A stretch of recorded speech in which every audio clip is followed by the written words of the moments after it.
On this episode of the John 1911 podcast, we give our listeners a brief range update. We have finally shot the Gen5 Glock. Freeze's Mad Max K31, while it is topped with a Schmidt and Wang scope. Okay, good afternoon, everybody. This is Marky and Freeze, and this is episode 75, I think, of the John 1911 podcast. How's your day, Freeze? Long and tiring. Long and tiring, and why is that? Well, we spent the day at the new range. We spent the day at the new range, and the new range needs a lot of goddamn work. Yeah, it does. There is no infrastructure. Oh. Well, when I say we spent a day at the range, I'm talking, when I say range, I mean that loosely. Yeah, it's... There's really not a range yet. Yeah, there's 1,100 yards of potential bullet trap. So yeah, and so it's actually, why we didn't even say good morning is because it's actually 5:30, and we're driving in my truck and recording this kind of differently than how we normally do. So if the audio is a little different, that's going to explain why, but I think generally it'll be pretty good. We'll be able to, Mitch, our audio engineer, will be able to do miracles and make sure that we still sound like $1 million, yeah, even though we're not in the armory today. Yeah, well, we're not in front of microphones, so we're just winging it. Yeah, we'll get it worked out. It'll all be good. So, well, the first thing I guess we should discuss. We kind of have come to a formal business decision as far as the future of John 1911, and I think it would be fair to say that we are not going to be, quote, gear reviewers. No, not in the least bit. So the reason I'm mentioning this is because today we have a Glock Generation 5 17 on loan from his Officer M, and he's given it to donate. It's on loan to the armory, and we've had it for a couple of weeks, and we've just been busy, and I feel like we're under a lot of pressure to get this thing shot and on video to get it back to the dude, because it's not a gun that we own, and Officer M, I'm sure, isn't made of money, and they'd like their gun back. So, well, I mean, he hasn't even fired it yet. Apparently, he hasn't even fired it, which we figured out because the sights are way ass off, even though they're aftermarket sights. I think they're Ameriglow. I think so. I think he said they're the same kind of sights that the same people that make the sights for Dave Spalding. Yeah, I think that's Ameriglow, but I could be wrong. And anytime you have to buy a gun and put new sights on it before you even shoot it, tells you basically not to buy that gun. And that is why this episode is not brought to you by Glock GmbH. So, we shot the gun. Look, it's a Glock. We were busy shooting guns that we wanted to shoot, and then we had to drop everything, and we have to shoot this gun today. And it kind of was a real eye-opener because we were kind of joking. Imagine if we worked at a gun magazine or one of these websites where every month or every week, every new widget is the latest and greatest widget, and you got to tell people how great this widget is because they're giving you money. Yeah, it's like, oh, this week so-and-so's paying the bill, so their shit's awesome. Yeah, and then the next week, another person's paying the bill, and their stuff's awesome. Yeah. And because, you never read a gun magazine where they flat out tell you something is a piece of crap.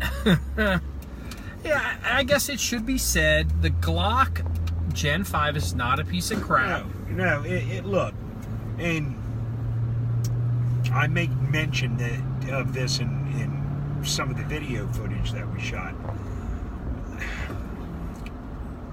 There's nothing special about the Gen 5. Don't go out and buy it because it's the Gen 5. There's zero special about the gun. But with that being said, it's got a crispy trigger on it, and if you're in the market to buy a new Glock, sure, why not? Yeah, it's, you know, look, I wasn't thrilled to shoot the gun. I thought I'd be more excited about it, and, you know, just, well, that was kind of a weird turn. We're in the truck, so, you know, we shot it. It's okay. Be honest with you, what was it? The Glock, is it the 34? 34. 34? Yeah. I don't even know. We have a Gen 4 FDE 9mm Glock 34. So the practical tactical 9mm, we brought that as well because we've never shot it. And I'll be honest with you, compared to that 34 to the Gen 5 17, I hated the 17. I hated the 34. Like, I know it's a different gun, it's with a bigger slide, and but even the trigger, that gun. The trigger on the 34 was really, really nice. My groups with the 34 were pretty dynamite, and that gun had never been shot before, and we got it on film. And look, I know the Gen 5, the groups printed high left for me. But even then, I didn't. The groups were okay. Yeah. I mean, they printed high left, sure, and that's just a sight, you know, just a sight adjustment. I thought the gun grouped well. Yeah, it did. This is where I'm not a gear reviewer, because I don't. You know, look, you're not gonna buy or not buy a Gen 5 Glock based off of our recommendations, because we don't give recommendations. We just document what's going on, and this is kind of really the first time. And the P10 too, I guess, were the first time where we've kind of shot video about a gun that we wouldn't normally be shooting, so it's not really real life for us. And I don't know how I feel about it, and the juice wasn't worth the squeeze. It's psychological. The Gen 5 fine, but I'm not. I mean, look, it's another gun, you know? Yeah. And it's a gun we didn't have to go out and buy. And you know what? And if Officer M ever hears this, I don't want him to feel like that we're not grateful. Because I mean, you know, Officer M has been foisting brand new guns on us, and I'll take him every day. I mean, if he wants to go out and buy a high point, I will take it out and shoot it. You know, and it's just, you know, Officer M has. I'll tell you what, because you don't know, Officer M has some he's got a pretty deep gun collection. He's got some big stuff. So, you know, I mean, you know, if Officer M wants to let us borrow his Barrett M82, okay, we'll borrow his Barrett M82. We'll pay for the ammo, but, you know, I'm kind of over the Glock Gen 5. It's just something to get off my list. Oh, to interrupt for our listeners, there's the Bobcat I was looking at for the range, but it's not worth it. Look, you know, I wasn't excited about the Gen 5, but that should be no surprise to our regular listeners, because our regular listeners know that I do not care for Glocks. You know, and honestly, yeah, I mean, the trigger feels good on it. It's got a flared magwell ambi slide stop. Yeah, it's whatever. It's got the same crappy Glock rail that they should have got rid of 30 years ago. But, you know, I mean, I don't really see anything special about it. But with that being said, guess what? It's a Glock. Yeah. It's the same old Glock it's the same Glock that they've been making for 40 years. If you're a Glock person and you live and die by the Glock, and look, and I don't condemn that, because the truth is, even a lot of people that aren't big Glock people, the fact that the Glock is such a stable platform and established gun, it gives the people a lot of air cover to go out and try some of these new guns, to be a little bit more adventurous, because they know no matter what happens, I can just go back to the Glock. And so, you know, you got to give Glock that. But this Glock, look, if you're a Glock fanboy, you're going to love it. But if you're someone who doesn't like Glocks, and you think the Glock Gen 5 is going to be the parting of the Red Sea, and you're going to think it's the greatest thing since, I don't know, Donald Trump's hair, you're going to be disappointed. It's not. It's a Glock, and it's, you know, if you like them, you'll like this Glock. If you're not that thrilled by them, you know, whatever. I mean, look, you shot the Glock Gen 5, you shot the 34, and you're not like this tactical shooter dude. You shot the 34 a hell of a lot better than you shot the Gen 5 Glock, and then you whipped out your VP9 and fucking smoked it. Boom, boom, boom, because that's the gun you want to shoot, and that's, you know, liking a gun is almost as important as how the gun's built. Yeah, I mean, I like the 34. It shot well. The trigger broke really, really clean. Now, you know what? But that's a good point, okay? For a lot of people, you can buy a regular Gen 4 Glock or a Gen 3 Glock, put the same parts in it that are in the 34, the trigger and the slide stop, and I tell you what, you'd have a hard time justifying a Gen 5. Yeah, you would, because I'm telling you, the 34, man, I mean, it shot clean. Had a little trouble with the sights. I was on the far right target that I was shooting on. I kept hitting high on it, but the truth is, that's the first time I shot a Glock in years. And give me 100 rounds, and I'd oh yeah, you know, I'd be in the zone with it. Oh, the sights that I put on that on those Glocks are huge. I put big honking after. If I change sights on a gun, I put, dude, I mean, the front post on it. If I buy aftermarket sights for any pistol, that front post, and I paint it orange, looks like a highway construction cone. You know, I mean, it's not, you know, a lot of people, if you're not used to it, you'll shoot high because you'll look over the gun instead of through the sights. So, that, you know, yeah. I thought, because I watched you, and I thought you did real well with it. I was doing fine on the center and the left target. The right target, like I said, it was just, you know. But like I said, you know, give me 100 rounds, and I'd be fine with it. But it shot, you know, the 34 shot really good. It's got a real nice trigger on it. So we like the Gen 4 Glock 34 a hell of a lot better than the Gen 5 Glock 17. Absolutely. So you know what the real good news about this entire conversation is? What's that? The Gen 5 Glock is now off the to-do list, and it's over. Yes. We can move on and talk about shit that we want to talk about. Shelf it, or, well, in this case, give it back. Oh, then if I didn't tell you this, I was like, hey, Officer M, I gotta get this CZ back to you, but I still gotta clean it. He's like, oh man, don't worry, we have a sonic cleaner at the PD. We'll just take it. I'm like, oh well, wow. I mean, I was like, wow, you guys don't even clean your own gun. So it's like, yes. So if we stopped by the PD on the way home, think we could dunk some stuff in their sonic cleaner? You know what? That PD, no. I do not have the connections at that PD. No, I'm saying the answer to that is no. No. Yeah, that's a pretty hoity-toity PD. Oh yeah. They got their own little sonic cleaner. Yeah, we're gonna leave it at well, that. You know, when they're Stop talking, because I don't want to edit this shit out. I don't want to give this one away. We got to get off this. So let's change the subject. Free sent me an email or text message the other day about a news report out of Texas. FBI seizes 3,000 penises at raid at Morgue employee's home. Overachiever.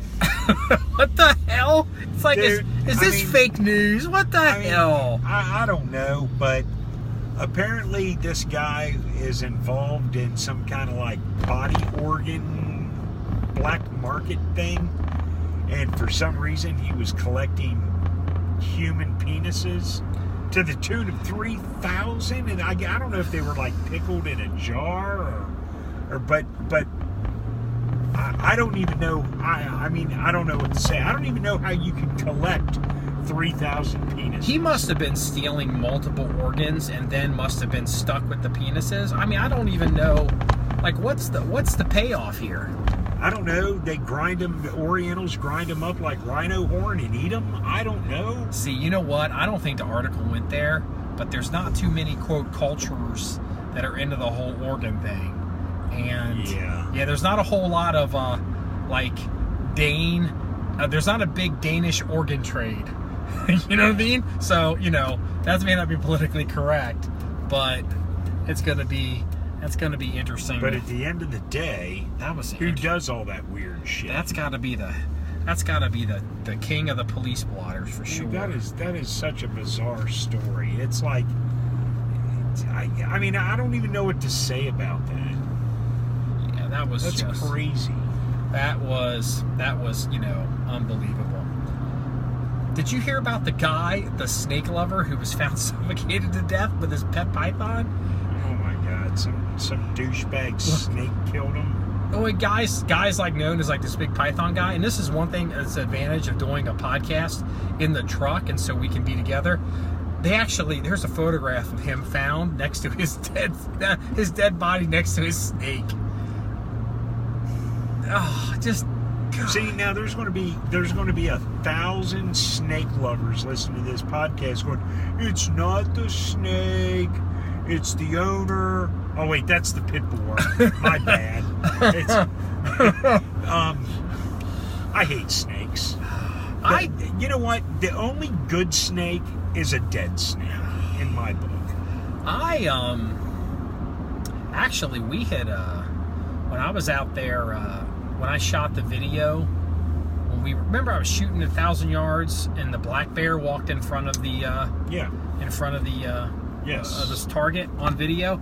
I was out there because that's a new range for us as well, and we were reconning it. And literally the day before, they had found a rattlesnake. It was a huge rattlesnake. The body was cut the head off, and you know, I was like, wow, you got rattlesnakes around here, huh? I was like, I didn't think about that, but I knew a guy growing up. He and his dad, they were into all that crazy, like, they had all kinds of crazy pets, like snakes, and like they had sharks.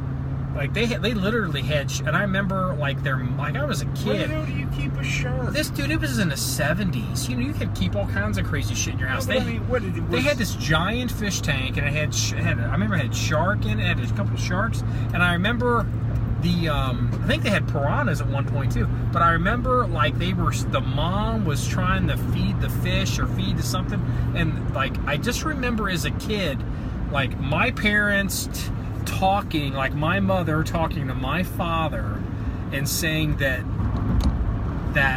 the wife told my mom that the shark tried to bite her and she's had it and she's making him get rid of the shark. And apparently they did. And that's, you know, I kind of, and here's the thing, and then that was in the 70s and 80s, and we were really young, but I know that guy today, he is still, as an adult, he's got, like, I know he's got one of those wolf hybrid things, and, you know, some of these other crazy animal pets, and, you know. See, these are the people that they get, you know, they say your house cat will wait 3 days before it starts to eat you. Oh, no one wants to hear that. Because Disney says all these wild animals have feelings. Yeah. And they're delicious. They're delicious. So, I just was like, oh. Yeah, but see, people don't realize that, you know, like your cat will eat you if you die. I've heard that before. I've heard that. I don't know if it's true. Oh, that's right. Yeah. Go on a run where you have to walk into a house with someone whose face is eaten off by their cat. Oh, yeah. That's awesome. But I think it's awesome that the dude's python killed him. It's not awesome, but you know, look, it's kind of like every day. Look, I don't get on Facebook.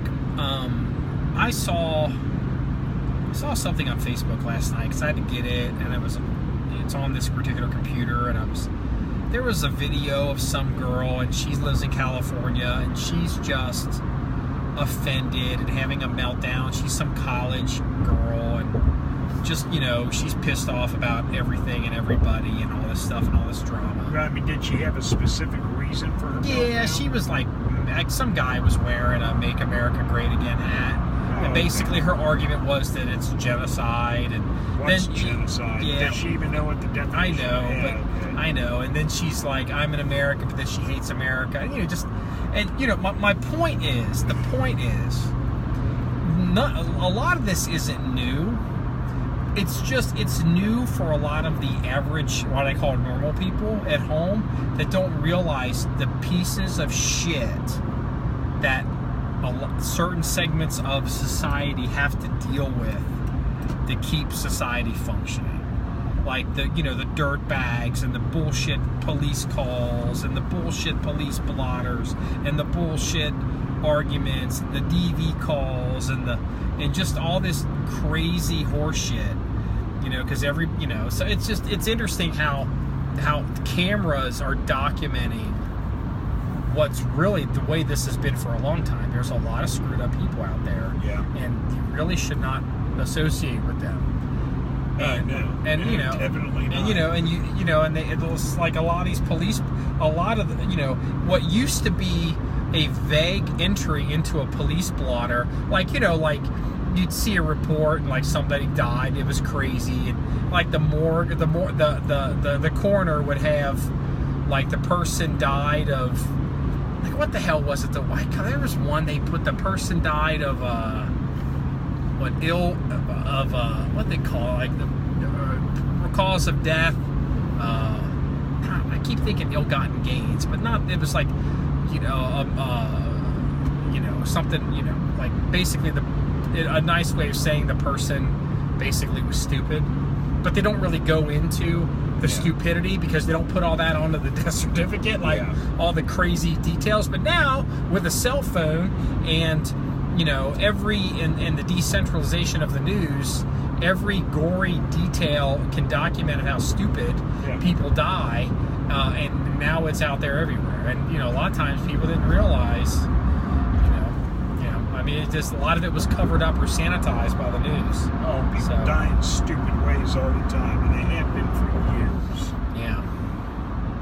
So, it's just, it is what it is. Yeah. So what do you think about your K31? Let's talk about a gun you do like. Freeze got to shoot his K31 Mad Max sniper rifle today. I'll tell you what, that GP11 ammo was knocking over my steel targets like a motherfucker. I'll tell you what, it was cratering him too. Yeah. I tell you, I like the K31 is rocking. I need to. I would have shot it more, but truthfully, we just weren't in a really good shooting position. And, no, we're just testing out some basic ranges and. But yeah, I want to. I'm liking it. I'm going to be giving that gun a work in. I was shooting your K31 at the Evil Roy targets, and I don't know what size those steel targets are, but man, they're 3/8 thick AR5. They're 550, I believe. They're 550, but I mean, like the target, it's only. What, maybe like 10 by 6 or something? It's not a big target. They're like 80% IDPA targets or something like that. Or they're small. Yeah. That was, in your little cheap Chinese scope. I bet your muzzle brake costs more than how much was the scope mount for that gun versus the scope? Well, let's see. I'm trying to find a way to scope shame me. No, yeah, scope shame you. Yeah, I'm trying to find a way to make Schmidt and Bender sound like a Chinese name, like Schmidt and Wang. Like that's he's got his fancy Schmidt and Wang scope. Schmidt. Or between the brake, the base, the mount, and the rings. I have more in those parts than I do in the scope. Yeah. And in your scope. It's a nice scope if it holds up. I mean, it was made in China, so who knows? Yeah, I mean, we'll see. The thing is, where that scope is going to succeed or where it's going to fail, is it in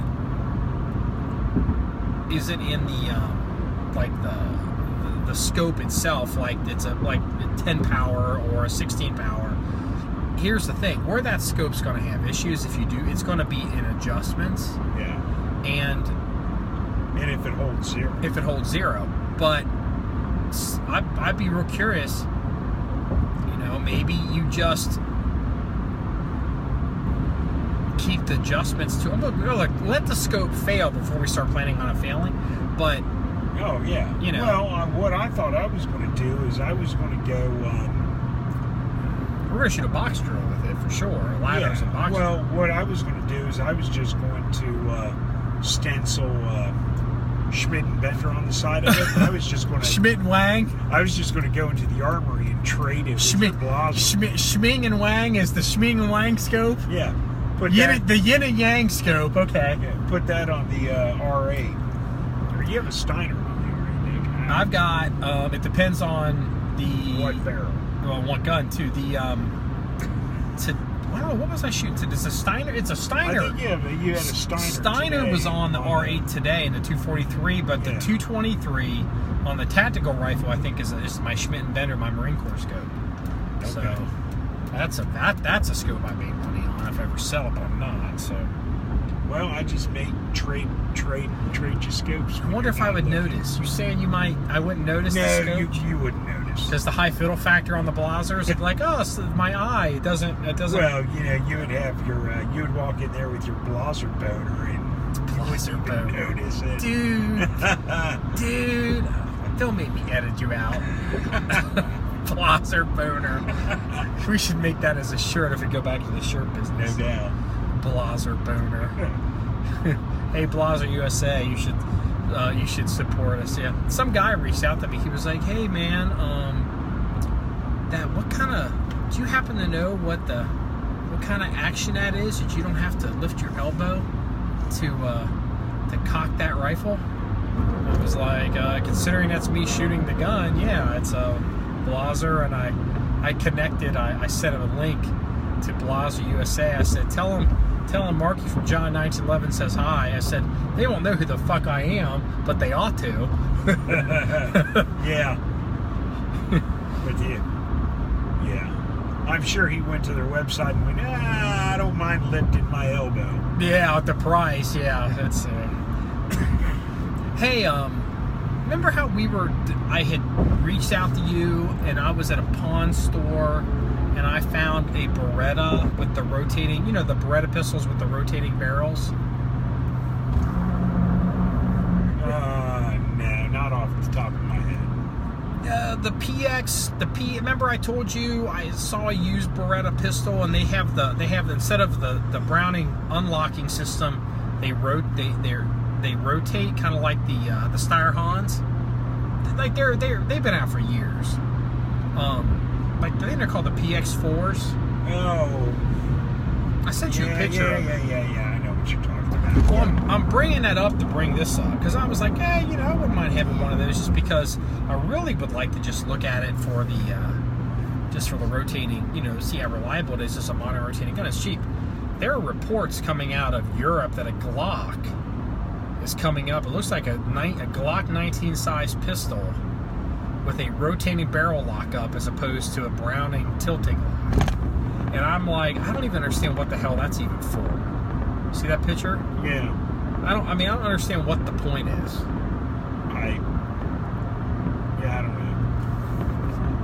So, it's just, look, as a matter of fact here, look at this. If you there see the parts, look at the barrel. See how the barrel doesn't have the lug underneath and for the camming action? It's got the locking lug, so it'll cam. Yeah, it cams in the barrel or cams in the slide as opposed to dropping. And why? Why are they wasting their time? I was so busy I didn't get a chance to apologize. I'm yawning. I didn't get a chance to talk to you about that. I was like, what the hell is that possibly even about? just thought it was kind of odd. Yeah, I don't know. I doubt we'll see it in the U.S. But I don't even understand. Like, I guess it's for the German police, and I was like, why did the German police care about, you know? Yeah, I don't know. I mean, I don't know. What's the MO here? It just doesn't make any sense to me. It's kind of bizarre, but if they ever do get up and running and bring them to the U.S., all the Glock fanboys will be spending their money. Gotta have it. Gotta have it. Gotta have it. Yeah. It'll be the best system since I don't know. The Gen5 Glock. Yeah. So meet the new Glock, same as old Glock. Yeah. Gen5 Glock's fine. The Glocks are fine, but you know, they're Glocks. Even the Gen5, it doesn't seem that different. It doesn't seem different to me at all. I mean, you know, it's not. I mean, I thought the Gen4 was a more significant change because of you know, the texture and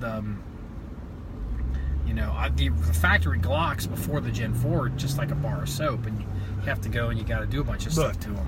This is my advice to everyone on buying a Glock pistol. Oh, that was real smart. Freeze is commenting on somebody who's driving like a maniac in front of us. My advice on buying a Glock pistol is go to the store, whether it's your local gun store or wherever, and find a Glock that feels good to you at a good price. Don't worry about if it's the, you know, the Gen whatever. Just don't worry about it. Just find a Glock that feels good at the right price and buy it, because they're all the same. Yeah, I don't mean to sound like I'm over Glocks, like when I say I'm over it, but I'm kind of over it. I'm just ready to, you know, I shoot a VP9, and I know a lot of people don't care for the VP9, but I think it's a nice gun. And it's like whatever. It's a whatever gun. I mean, you know, it's 40 years of the same gun, Glock, and I'm just like, okay, yeah, it's the same gun. I mean, look, Glock. You know what would have impressed the shit out of me with Glock is if they would have put a decent freaking rail on their gun. If the Gen5 would have come out with a real freaking rail and not that stupid piece of crap they've been running on their gun for years, if they'd have had just a decent rail, I'd have looked at that and went, you know what? That's awesome. Yeah. Yeah. It would have impressed me because at least they were trying to change. I think Glock did do a 1913 rail on one of their guns, like maybe like the Glock 21 SF, also known as the Still Fat. I can't remember which Glock had it, but there was a Glock for 5 minutes that had a 1913 rail on it, and that's fine, you know, that's fine. So I don't know, that's pretty much all I got, unless there's anything else you want to cover. No, I'm pretty good, actually. Pretty fast one, in and out? Yeah, I mean, it's just kind of like a heads up on the new range. We haven't really talked about it. We've alluded to it. Our regulars know that there's a new range issue going on, and we've got, you know, there's a lot of work, you know, that has to go in. We've been a year into this project, and it's just getting started. Yeah, I mean, you know, at least the property's locked down and it's a done deal. Now we actually have to build the range. Yeah. So, you know, it's all good. Do we rent bulldozers or do we buy bulldozers? That should be the title of this episode. Do we rent bulldozers or buy bulldozers? I got an idea. Let's just hire a bulldozer, and that comes with a driver. Yeah. Place I used to work at a long time ago, they had put in a bunch of ranges, and I remember the boss was telling me, he goes, yeah, we went out and rented a big giant bulldozer, and we didn't know what the hell we were doing, and the drainage was all screwed up, and the range was always freaking a muddy mess, so we ended up a year later having to hire an actual guy that knows how to run a bulldozer to come in and regrade and redo the whole thing. And he's like, and he pointed to this one range. He's like, we have $25,000 in this range because of it. He says we should have just hired the guy in the first place. And he said it cost us so much money, we should have just hired the guy. Yeah. And it's like, $25,000 for that. I mean, it's not a big ass range either. No, but you see, that's what mistakes cost you. That's what mistakes cost you. You know. Yeah. Oh, let's go out and buy a bulldozer. Neither one of us know how to drive a bulldozer. Oh, I mean, I could drive one down the road. Yeah. But, I'd probably roll it over, have trees fall. Dude, I had an old employee. I was like, we had to get a tractor trailer. This was years ago, back in the 90s. And we were done with it. And one of our employees was like, well, I'll take it home. Because we didn't know where to go with it at night. He's like, I'll take it home. Like, okay. Can you just park it at he lives with his parents. He's a young guy. Yeah, I'll park it at my parents' house. And I'll be damned if I didn't get a call the next day. He was pulling the tractor trailer into his parents' driveway, hit a telephone wire, and pulled down 2 telephone poles. Nice. Yeah. Guess who had to cover that shit? Yeah. Me. Yeah. Well. Yeah. Oh yeah, I can drive it. I can get it home. I can do whatever. Yep. That's why you hire professionals. So I guess this is probably gonna be the end of it. So this is just an update on what's going on with the range and just a quick in and out. We've been a little slow on the podcast with stuff, but hopefully some of the folks have noticed we've been doing more videos. Yeah. So all right, so I'm gonna go ahead and this wraps up episode 75 of the John 1911 podcast. If you like this content, please go to our blog page, john1911.com. That's JOHN1911.com. If you like this podcast and you think about giving us a feedback on iTunes, that really helps us out, or liking it if you're listening to this on YouTube, liking or commenting to the podcast on YouTube. That goes a long way into spreading the word. And just remember, it's all about shooting guns and having fun. Everybody, have a good day. See you later.